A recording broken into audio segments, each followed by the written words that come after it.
right. Hello world. Good morning, good afternoon, good evening, wherever you may be in this amazing world. Welcome to Give Them the Business Talk Show Live. We have some amazing people here with me today. I'm going to let me tell y'all my name first. That might be a good idea. I am Joy McLaughlin-Harris, the co-host of this amazing show, Give Them the Business, and we have... And I am Darren Murphy. What's your name again? Darren Murphy. Darren Murphy. The Darren Murphy. Okay, because the last time you go, I am. You tired?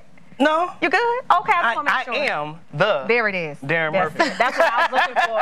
And we have an amazing guest here. Yes, Miss... You want to introduce yourself or you want to introduce Kim? I want to introduce her. Okay. Yeah, so we have Miss Kimberly A. Smith in the building. Yes. Yeah.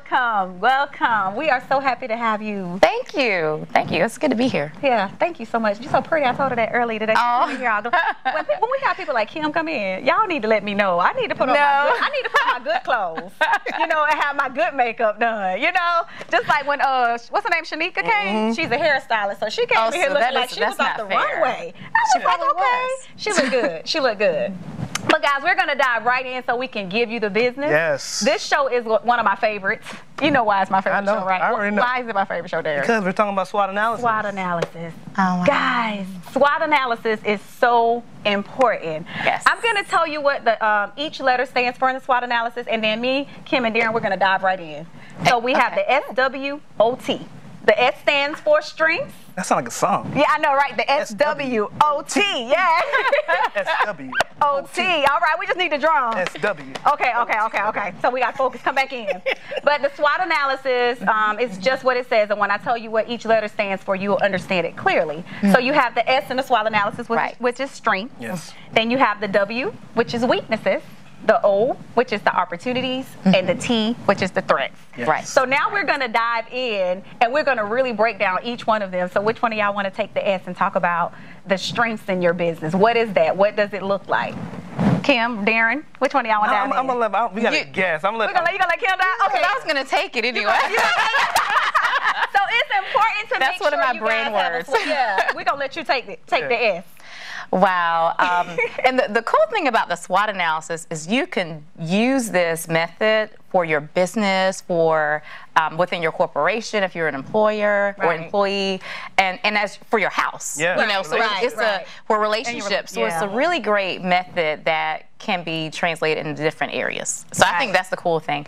So for me, strengths, that's the hot button for me. I'm big about strengths. I'm a huge advocate for even Gallup strength finders and knowing your own strengths. Because when you're thinking about the SWOT analysis, and my immediate word is positioning. How are you positioning yourself for success? So when you talk about strengths, you got to know what value you bring to the table, what's in you, right? And if you're not sure on your strengths, you will really walk in a disadvantage. So quick example, let's say you're an entrepreneur and you want to start a new service line. And you pick the service line, you really want to look at, okay, what strengths do we have in-house that can set us apart from the competition? What strengths do I have as a leader that will better position me to draw the clients that I'm looking for? And you have to own those strengths. So let's say you are great. One of your greatest strengths is networking. Or being personable. That's huge. That's very huge. Because a lot of people are afraid of that, know? So let's say one of your greatest strengths is networking, getting out there and building relationships and being personable, and people like you. You can use that to your advantage. So when you're launching your service line, make sure that you're up front with your new clients, up front with the community, because that's going to set you apart, So so I love strengths now. I can talk all day about strengths. I'm going to let you all have a turn too. But that really helps you, because the companies, the individuals who are most successful, they focus on their strengths. They don't try to cultivate their weaknesses and spend all their energy doing that. They focus on what their lane is, what they're good at, and everything that they're doing aligns with those strengths. That's really good. And I love one of the words you said, own it. You have to own it. You have to own your strengths, walk in it, highlight it, and like you say, really focus on that, because that helps to set you apart from the rest. So own it. I love that. That was good. You gotta walk in a level of confidence, knowing, it's almost like knowing yourself. You know what I'm saying? Once you really know yourself, you can really communicate well with others about what you know, and you can walk in with confidence, knowing that I bring this and this to the table. And because I bring this and this to the table, I have value. That's it. And once you figure out what that value is, and you know how you can actually how you can help or benefit another company or another person because you now know I'm strong in this area. Right, right. So I think it's very important, and even from the competitive side, to also know your competition's strength. That's true. You know right. what I'm saying? Because really you know, when you're coming up with your strategy of your business, you need to know, okay, well, we have this company that's doing this, this company that's doing that, and they're strong in this. Right. Yeah. But they're weak in this. Right, right. They're strong in this, but they're weak in this. And so now, okay, I can see how I can fit in between these two companies. You have an advantage. Exactly, because where their weaknesses are, that's my strength. Right. And because that's my strength, now I have a whole nother niche that I can tap into, even though we're doing the same thing. Right. That's our good. business models, how we actually convey with our customers is totally different because of I'm operating in my strength. Yeah. That's really good. Here's another quick point. Now, this is for people who are, and I don't like the phrase solopreneurs. It's just, we should all be working to grow a global brand and a team, right? Yes. So you should always have this thought of, okay, when I built my team, this is what I need. Yes. So one of the phrases that I hear a lot in especially corporate settings is hire your weakness. Yes. So when you know your strengths, and you also know your weakness, I'm kind of steering into weakness. No, you're good. You're good. When you know your weakness, you know how to identify people that will complement and bring more value to the table. Yes. You don't want everyone to have the same strength as you. Yes. That's it. Because what additional value are you bringing to your team? Think about it. Yeah. Like you shouldn't be hiring clones. You know, you want to make sure. Really, I mean, because and that will help you set you apart from your competition too. Right. Because maybe one of your greatest strengths is something that your competition doesn't have. Maybe one of their strengths is something you can hire for your team, so you can also stay up with the competition. Exactly. So even if it's, let's say you have a brand agency and one of your weaknesses is, let's say it happens to be design. That's not Darren. Okay, make sure that's clear. He's incredible. I'm a witness. I'm a client. Okay, let's put that out there. That's right. But let's say that that's an area of opportunity for you, so you can hire that because you're strong in a certain area, maybe editing, and you can hire someone else to complement your strength, and you just go out and blaze a trail together, kind of thing. So I think keeping all that in mind is really, really going to help you stand out among the best. Yeah, Very important. And like you said, that segues into to the W, which is weakness. And actually, to me, that's my favorite.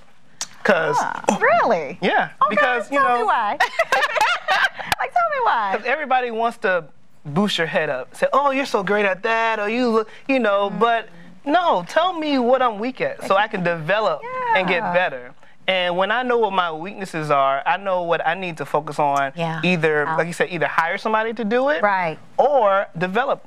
You know, and you don't have to spend countless hours trying to develop a weakness, but do give it attention. Know that, okay, I do need it.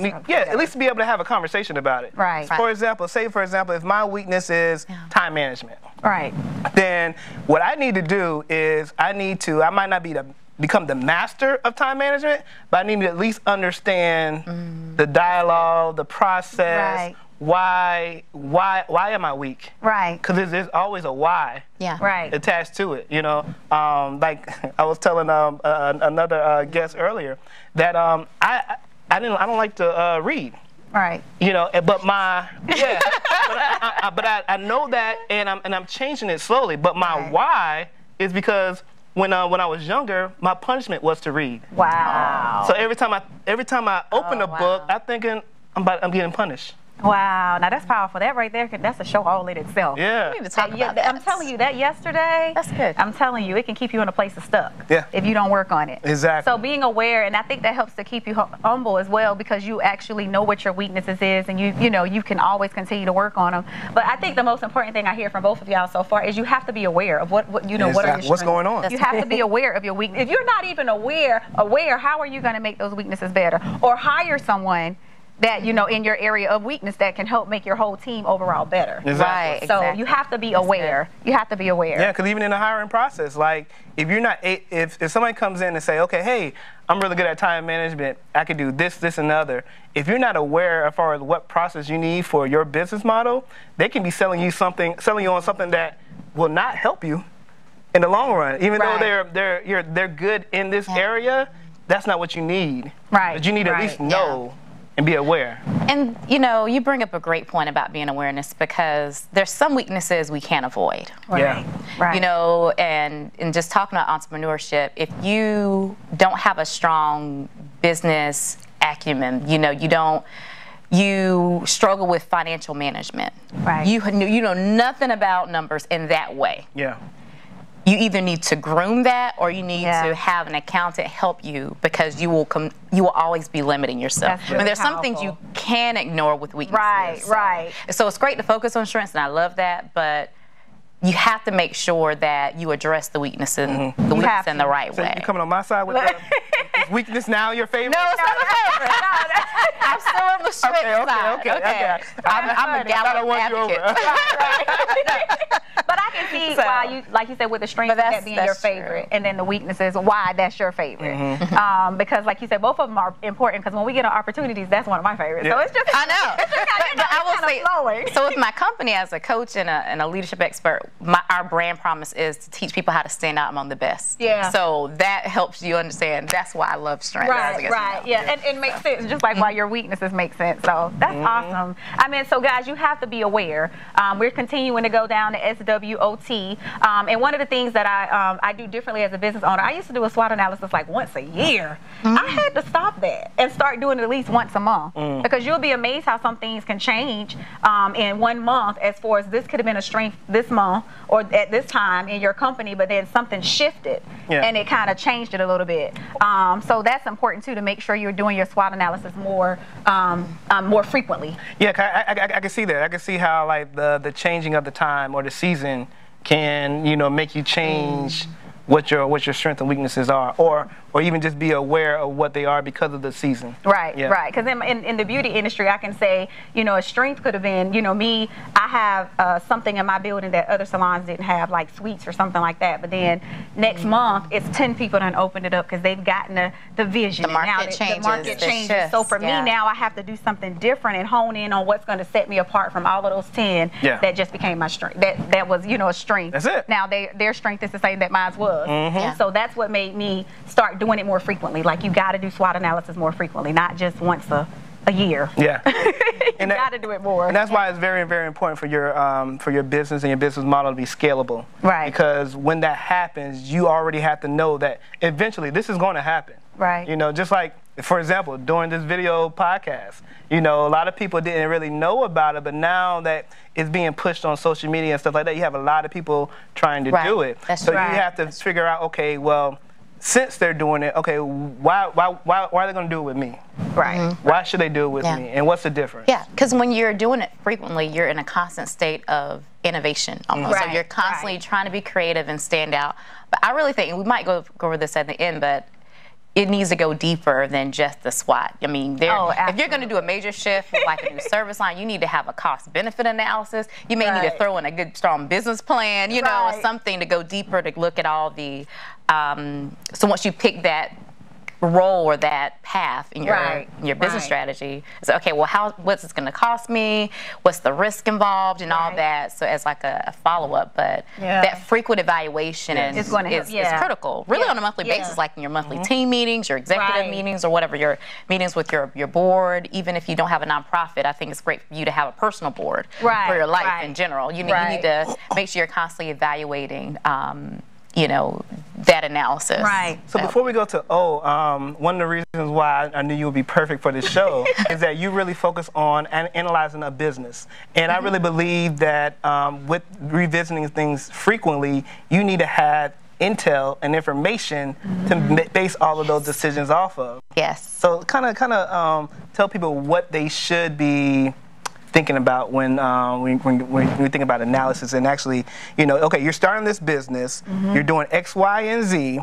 After a month, let's say 30 to 90 days, you what things should they have in place to actually refer back to figure out where they need to go from there? That's good. So that's a loaded question. I'm going to scale back because I get excited. Okay. You know, I get excited about numbers. Yeah. I'm the queen of numbers. But really, I believe every business needs to, especially small businesses, have the mindset of a Fortune 500 company. And corporations depend on data. Right. Most small businesses, they don't have data, and if they do, it's all over the place. Right. You know, they don't know how much they're spending on this. They got some cash here in the pocket. They don't know where the cash is coming in, where it's going. They don't know what their customers feel about them. They think they're okay because they're getting clients, but they're not sure because next month they're not. I mean, all of those metrics. So what we call that is basically performance. Well, I call it performance metrics. And if you're like a data scientist, you might use like KPIs or whatever. But it's basically knowing your numbers. And when you think about your business, you need to understand what specific things make a difference with your success. That's easy. How do customers feel about you? That's one metric. You know, are you making money? That's another. You know, how much does it cost to run your business? You know, including marketing expenses. You know, there's so many different things. Did you say include marketing? Including marketing as a budget line item. Right. I'll say it one more time if you want me to. For the people. Go ahead. You have to include marketing as a budget line item. She said That's good. That's good. Things don't go viral, you know, just because you're, you know, you're good people. I'm sorry. It's just, that's just not how it works. You have to budget in marketing. You know I know that. Yes. Right? I know you know. I just want to make sure they didn't miss that one. That's You have to budget. I mean, oh my goodness. Corporations, they'll spend millions of dollars just on a brand. You may not have $1 million, but know that you cannot build a global brand, or even a brand in general, off free 99. It just doesn't work. Yeah, you got to have that marketing in there. You have to invest. You have to be willing to invest. Because you're asking other people to invest into you. So if it's like, okay, it's almost like going to the bank, and they say, okay, well, you want a loan, or how much do you have in your savings account? Oh, I have zero. Well, you have no skin in the game. Why do you want us to put skin in the game? And with marketing, every business is different. So your metrics should evaluate, okay, what marketing is working. You should include, if you're on social media, your Facebook analytics. I mean, you should include Google Analytics. You should include some kind of data to help you in that process to make sure you know where you are. And what I describe that as just having a dashboard. I'm big on dashboards. So it's just a snapshot of what your numbers look like, how much money you're making, how much you're spending. Are customers happy? Are they not happy?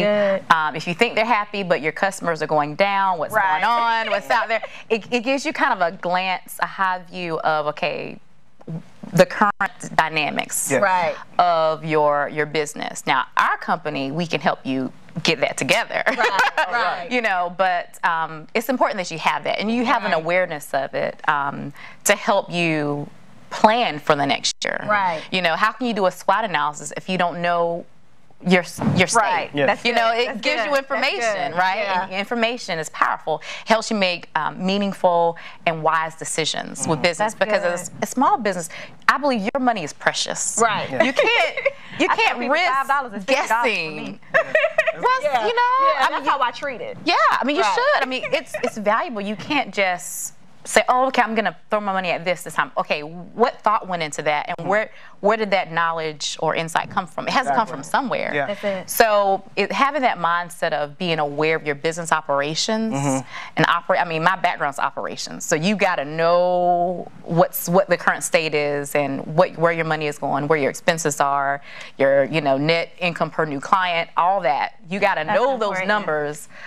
So when you go to Shark Tank, you got to know your numbers, right? Do you know your numbers? And numbers are so important, and I'm glad you're talking about this, because it also is the difference with what transitions you from self-employed to CEO, which we talk about on every show. True. And if you don't know your numbers, you have no idea what your numbers, you don't know your analytics. I meet so many business owners, they don't know what the word analytics mean. They don't know how much money is coming in. They don't know how much money is going out. So I'm listening to you talk. They don't have marketing included in the budget. And a lot of times that's the difference what makes or breaks a business staying open. Just those small little things like that. But the numbers, I can get you started and you'll be going for. I will be going. I can tell you'll be going. I'm going to mention one more thing because you opened up this door. But it's important. It's important. It's so important. But here's the thing that I believe, and we had a whole luncheon thing on this last year with my company.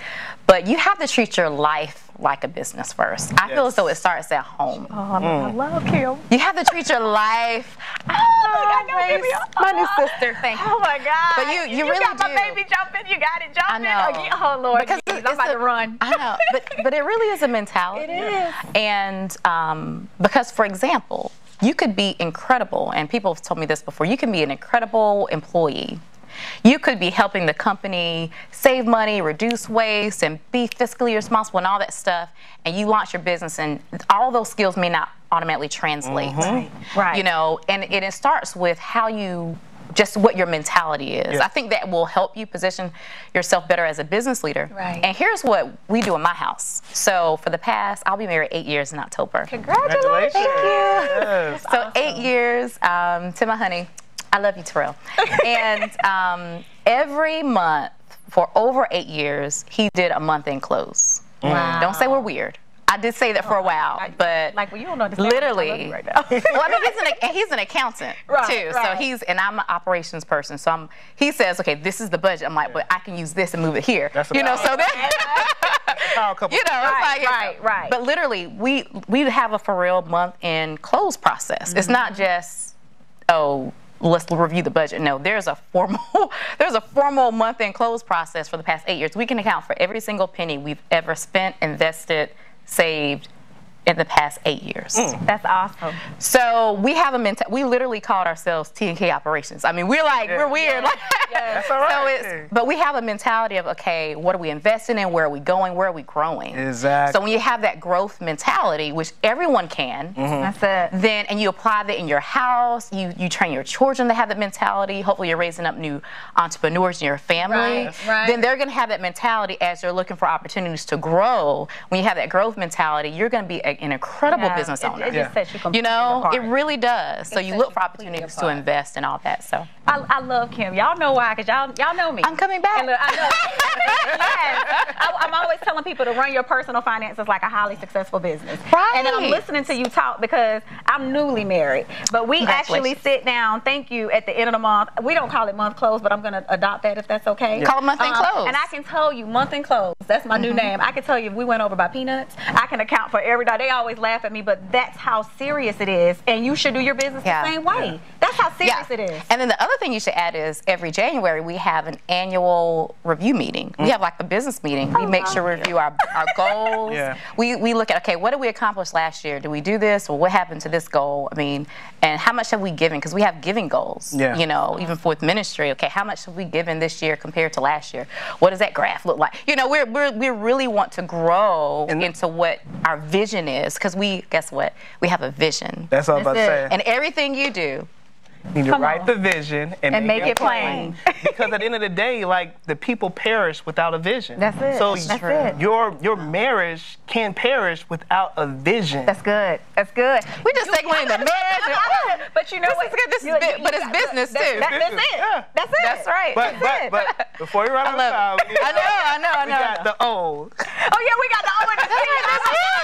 Oh my God. Okay. You got that. Okay, we're gonna take the O. The O is for opportunities. We had got excited. Oh, I love that. So in the SWOT analysis, you got your strengths and weaknesses. Now the O is opportunities. What opportunities does your business offer that other businesses may not offer? I was talking about earlier in the beauty industry. I know one of the opportunities for me was having those suites. It was a strength as well, but having those suites in my salon, other people didn't have them. I'm telling y'all my secrets, but it's okay. But anyway, and so that was an opportunity for me. So I built off of that. I made sure I highlighted the suites. I stopped highlighting booth renters, and I'm like, I got suites now. Exactly. You know, I took those pictures, made sure it was the best angle. You know, so when they look, they go, oh, it's beautiful. It's actually nice, but you know, those pictures, you know. But anyway, but I build off of those opportunities, which also created another stream of income for me. When I realized this is an opportunity, I need to shift.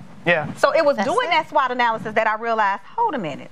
These little rooms got plumbing in it that I can put shampoo bowls in each room. That's right. I need to turn this into a suite, and then I build off that opportunity. And today my business is full as a result of me building off of that opportunity and that strength working together. But I had to stop and realize that. And I'm gonna give you one quick one too. For example, I realized quickly that there wasn't a lot of people in Columbia that can do what I do. Right. You know, that can, you know, write one check and have photography, have video, have graphics, have website, all that stuff done. So, you know, at the beginning of this year, I was like, you know what? I didn't do a retainer package. Right. And the retainer package actually included all those services. Thank you, thank you. That's how I met Kim. And I realized the need is out there. Yes. And even in the hiring now, like when they hire positions, they don't want you to just do one job. Oh, no. They want you to be able to float and be a, what's it called, a cross-trained on many different platforms. Let's go to T. Okay, well, right quick before we go to T, I got to say one more thing about opportunity. It's going to be real quick. All right. But another reason opportunities is my favorite. The strengths was Kim's, the weaknesses was there, and the O was mine, is because I wanted to provide opportunities for people to make money for their families. Yeah. I wanted to provide opportunities for people to be entrepreneurs and to be able to come in. And not only do they work at Verb, but I educate them on making their business better. So I wanted to create an opportunity where I could write checks or opportunity for people to come make money. That's why O was my favorite.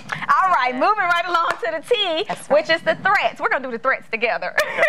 So the T in the SWOT analysis is the threats. What are the threats in your company? What are the threats in your business, or even, like you say, your competitors? Yes. So dive right in, Darren. Okay. So with threats, you wanna look at it as okay.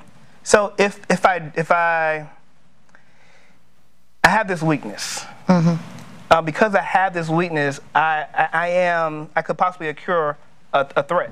And so you want to figure out, okay, how do I